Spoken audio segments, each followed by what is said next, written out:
Por onde você andou, Altamiro Borges? É você que andou, meu Eu irmão. que. Não fui eu. Obrigado. Aliás, o Agora, Altamiro. hoje quem tá mal sou eu, bicho. Tô com O a gripe Altamiro foi da super porra. carinhoso comigo, preocupado. Falei, e aí, você tá melhor Conde? Como é que você tá, Conde? Eu falei, tô melhorando, tô melhorando. Você... Parecia que carro enguiçado, né? Tô melhorando, tô melhorando.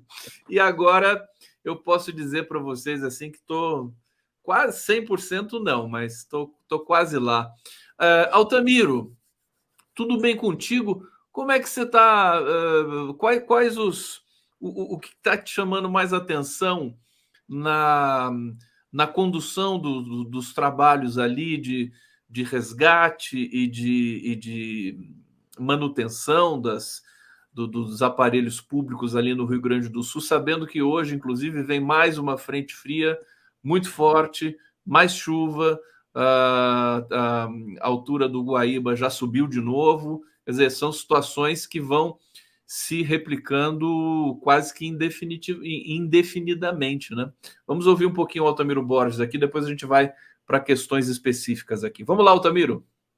Então, Conde, é isso. A tragédia continua e as avaliações meteorológicas são muito ruins, né? Tanto de mais água na cabeceira dos rios, o Guaíba voltando a crescer em água, superando 5 metros e pouco, né? Como também na Lagoa dos Patos, na Laguna dos Patos, águas. Temos esse saldo, é um saldo dramático, né? Quase 150 mortos, né? O último levantamento que eu vi, 147 mortos, né? Centenas de milhares de desabrigados, 80 mil pessoas em abrigos, em condições difíceis, em abrigos, né? Várias áreas ainda de isolamento, problema com água, muito sério de falta de água, né? Comida, situação muito difícil, muito difícil. Situação que tem a ver com os desastres ambientais que o capitalismo vai cometendo no mundo, né?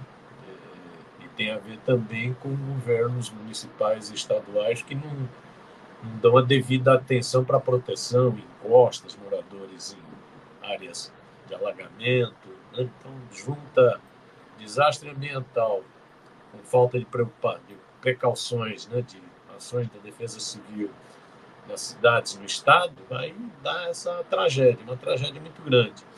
Eu tenho visto da parte do governo Lula uma atenção muito concentrada, né? Lula já teve 2 vezes no estado, os ministros não saem do estado, né? O governo em Brasília atuando seriamente para aprovar planos de apoio, né? Liberação de Bolsa Família, liberação de seguro-desemprego, liberação né, de 13º, né? Crédito, né? Mais de 50 bilhões, né? Já previstos para a recuperação do estado do Rio Grande do Sul, né? Então, um governo muito ativo, muita sensibilidade do Lula com essa questão, né? Muito diferente daquele capetão, daquela mistura de capeta com capitão, né?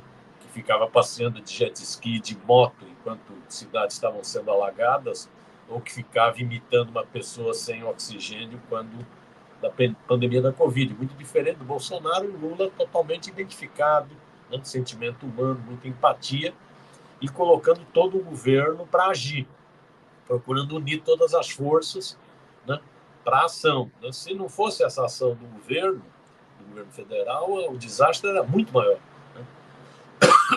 Nessa é uma guerra, como se diz, né? Uma devastação generalizada. Nessa guerra, um papel triste, lastimável, criminoso dessas hordas bolsonaristas, né?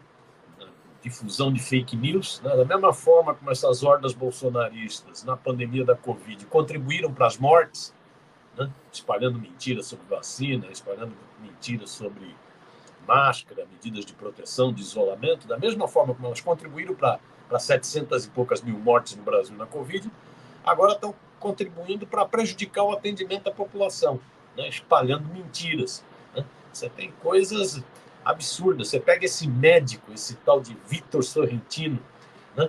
Dizendo que que a Anvisa está proibindo chegada de medicamentos, né, que ele conseguiu tantos aviões para levar medicamentos e que os medicamentos e que os aviões foram bloqueados pela Anvisa.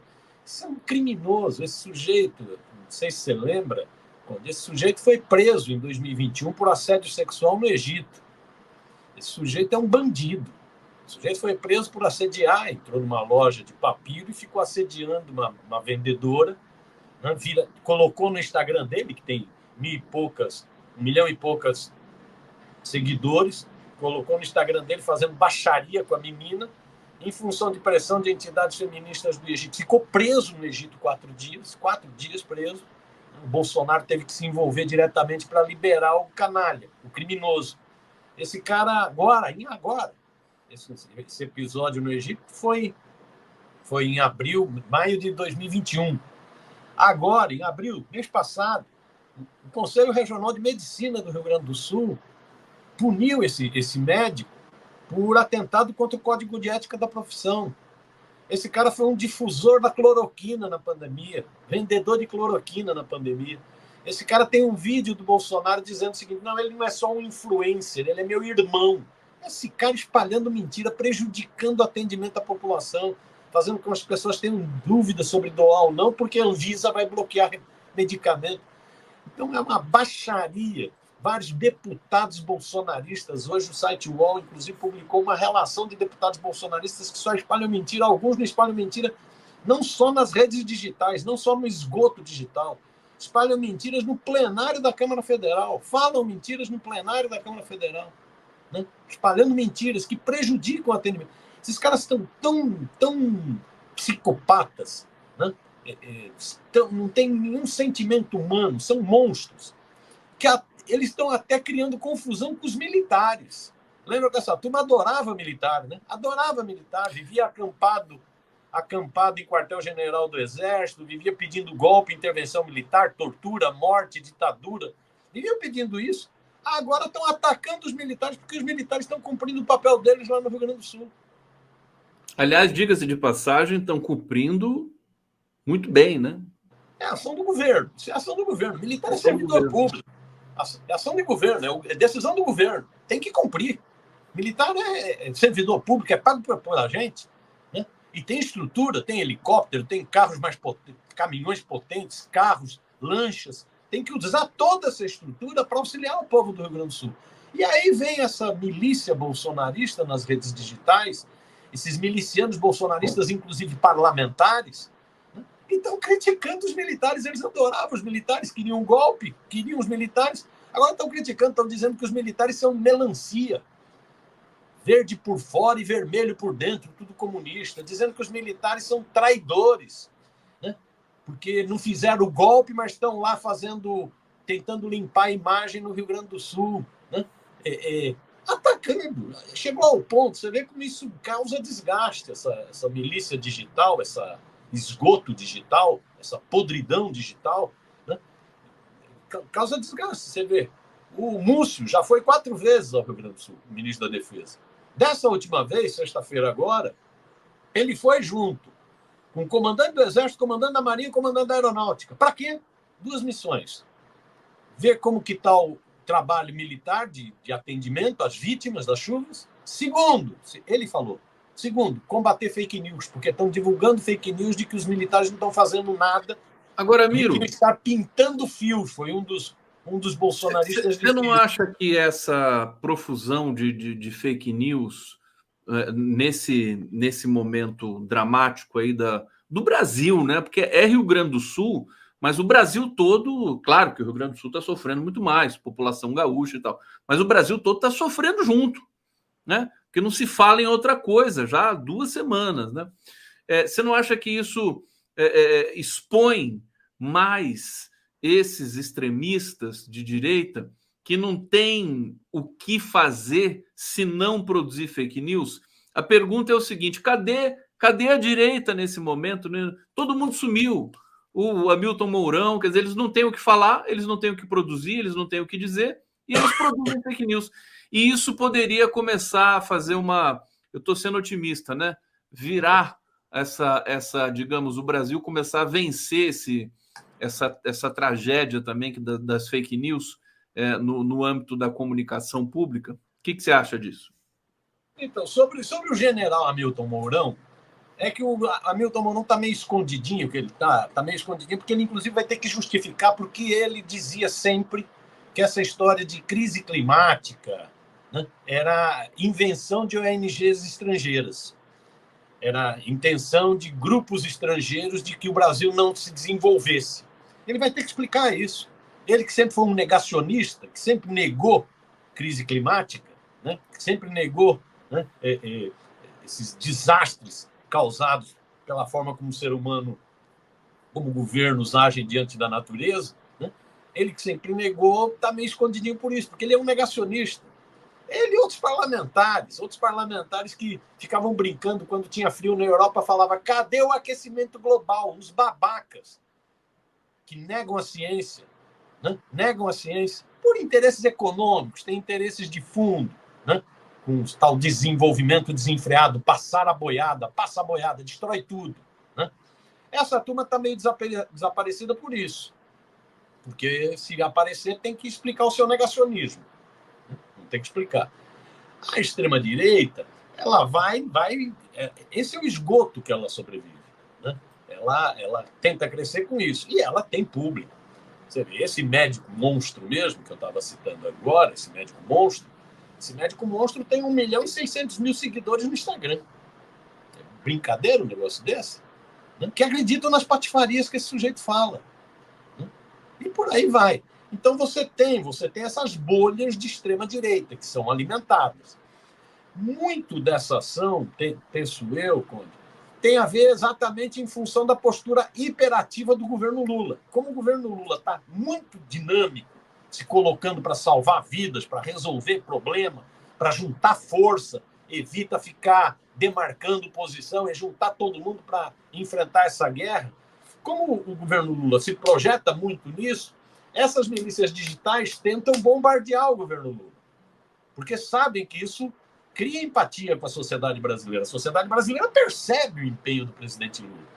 Interessante, você vê a pesquisa Quest, a que saiu agora, interessantíssimo. O Lula cresceu, já pegava uma parte das consequências da catástrofe no Rio Grande do Sul. O Lula cresceu no Rio Grande do Sul.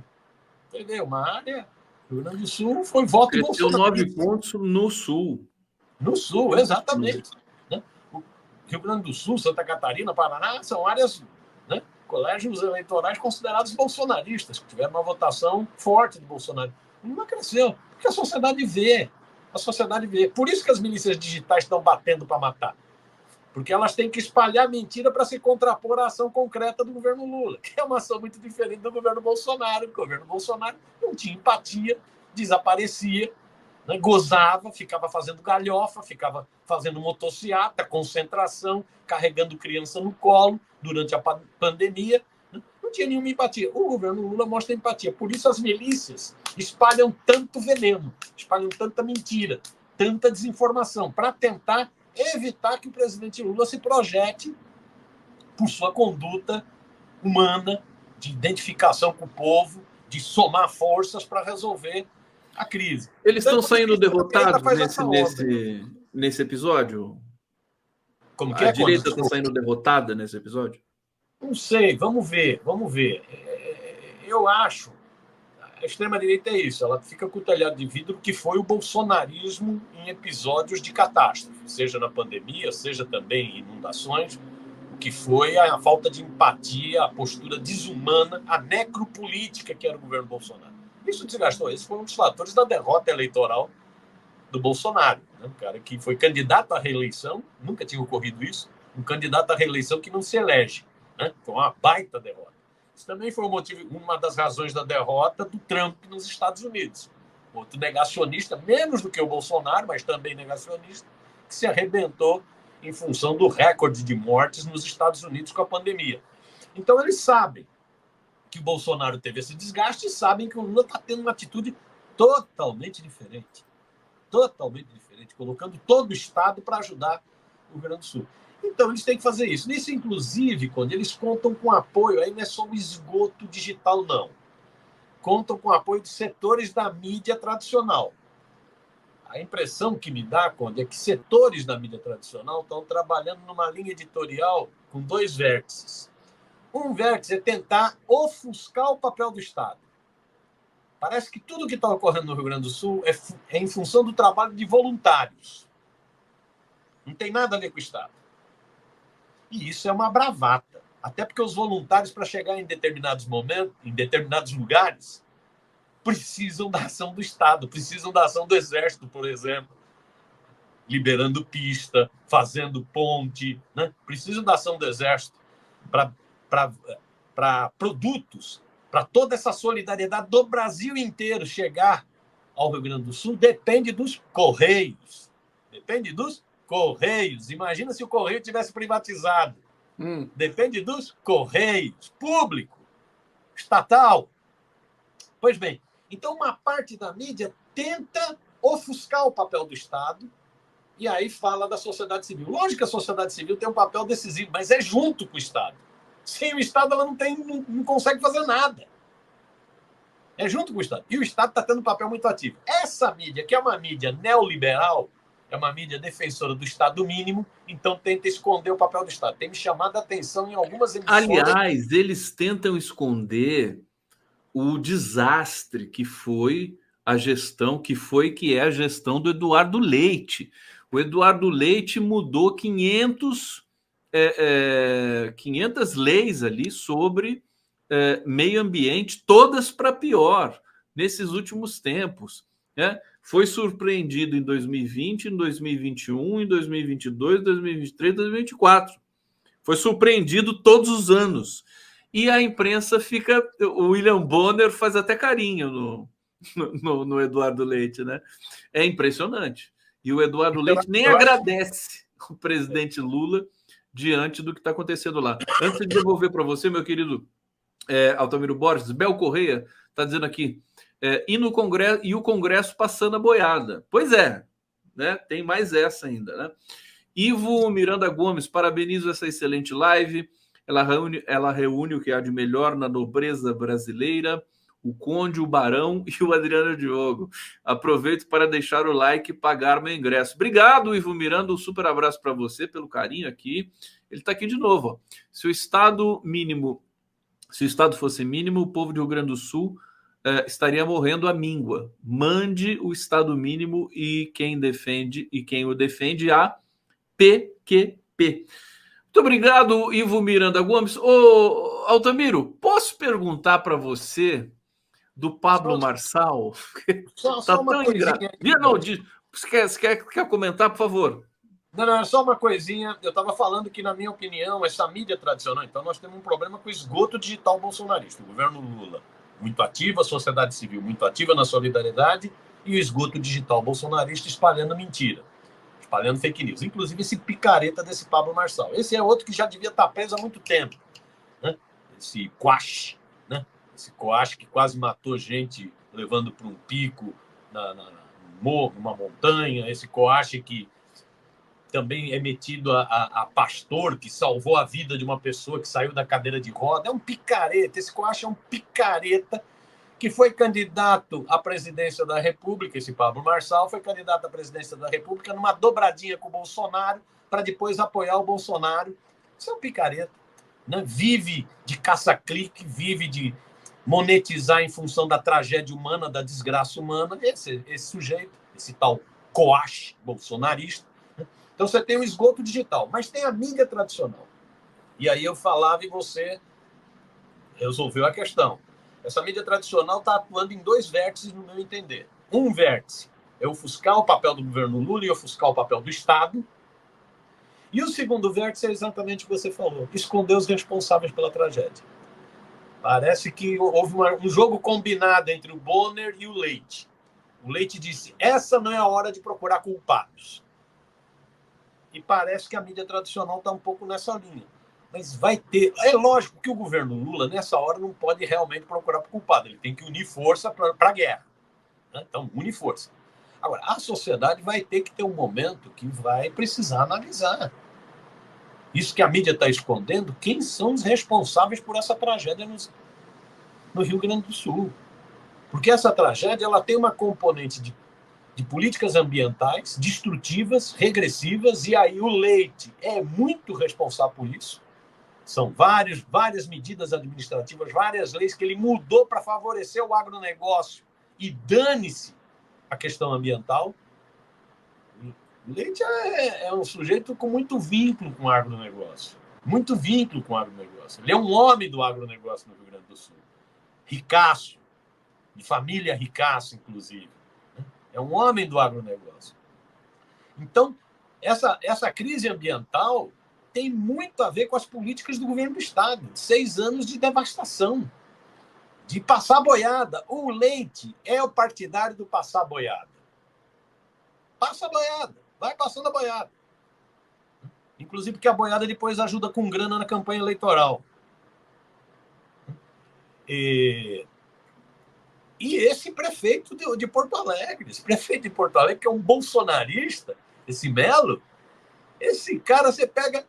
O ano passado já tinham ocorrido 2 desastres. Já tinham ocorrido 2 avisos seríssimos, com mortes, em setembro e em novembro. Nos afluentes dos rios que caem no Guaíba.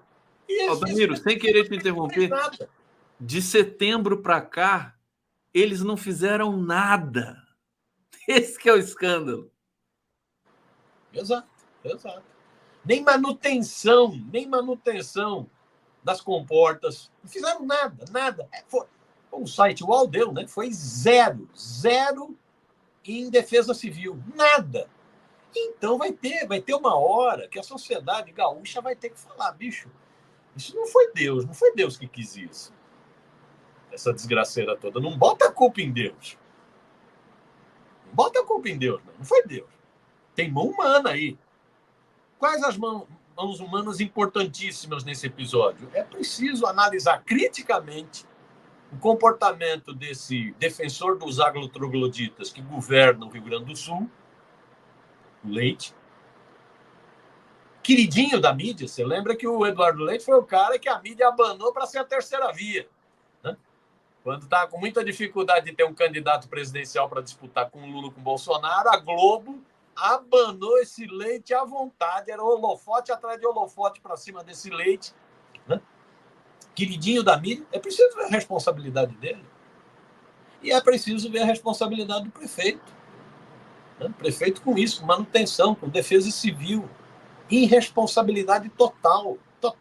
Você já tinha vários alertas de que o Guaíba era um desaguadouro, que o Guaíba ia ter problema. Você já tinha alerta histórico, já tinha tido enchente dos anos 40. Isso? Já tinha tido. Já tinha várias manifestações de que aqueles afluentes levavam tudo, da região lá de cima, levavam tudo para o Guaíba. E que havia dificuldade do Guaíba desembocar na Laguna dos Patos. Tudo estava demonstrado. E os caras totalmente irresponsáveis. O Leite chegou na campanha eleitoral de 2022 a dizer que ia tirar aquela parede, aquela proteção entre o Guaíba e a cidade. Imagina se ele tivesse feito isso. Ele queria que ali fosse um grande empreendimento imobiliário. Imagina se fizesse isso. Já morreram tantas pessoas e morrer muito mais. Total irresponsabilidade. Total. E que não é irresponsabilidade, volto a dizer. Irresponsabilidade é quando o cara faz uma besteira. Não é não. Aí tem muitos interesses, poderosíssimos interesses financeiros nesse meio.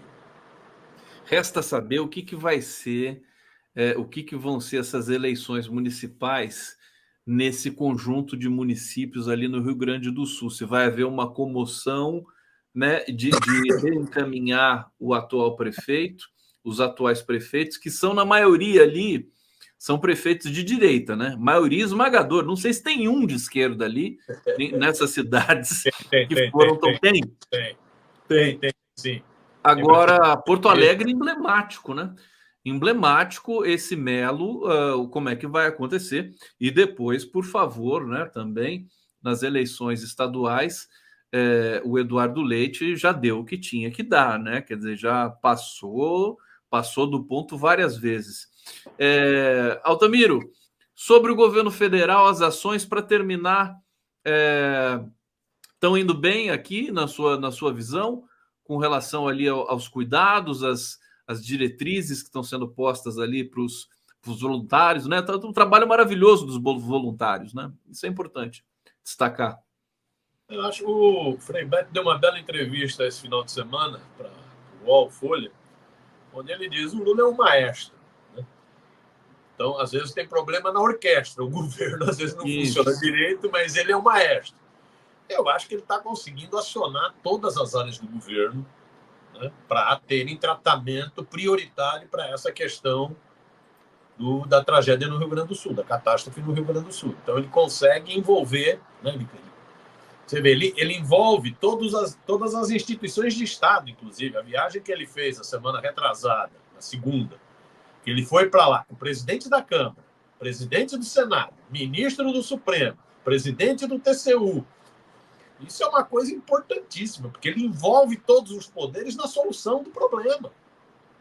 Isso é o estadista, é o mesmo cara que conseguiu unificar todo mundo contra a tentativa de golpe do 8 de janeiro, naquela ida do Palácio do Planalto até o Supremo, todo mundo junto.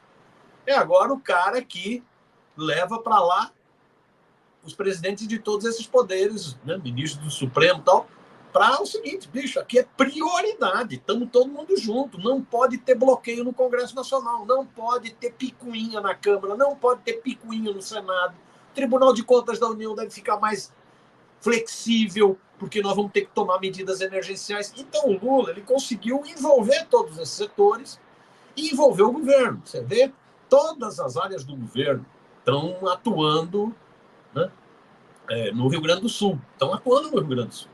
Você vai desde do Ministério da Defesa com os comandos militares, né? Mais de 20 mil homens, né, presentes, né, ajudando, seja na logística, seja ajudando direto em salvar vidas. Né? São 3.500 integrantes das Forças Armadas diretamente envolvidos em salvar a vida, em retirar a pessoa que está em cima de um telhado, pessoa que está se afogando. Né? E mais todo um time na logística, né, para solidariedade e tal. Então, eu acho que o governo tá muito ativo, com muita sensibilidade humana, que é uma característica dele. Isso, no meu entender, volto a enfatizar. Isso, no meu entender, é que explica essa baixaria do esgoto digital bolsonarista. O esgoto digital, exatamente. Eles não estão suportando ver isso que está acontecendo aí, a postura do presidente Lula. Para terminar aqui, Mariana Galas, vi num desses vídeos curtos um sofá em cima de um poste depois que a água baixou. Não me digam que ali não tem mão de gente. Tudo bem, acho que sim, né? Um sofá em cima de um poste. André Lobo aqui colaborando conosco, Nancy Vilma Turquete também colaborando. Eu quero agradecer a presença de vocês todos aqui no 11 News. Obrigado pelo carinho, não esqueçam do like, continuem com a nossa programação, acessem o blog do Miro no Twitter, super blog do Miro, e a gente volta amanhã, mais uma vez, pontualmente às 11 horas. Obrigado a todos, valeu, Miro! Valeu, Conde, cuide-se direitinho, viu, mestre?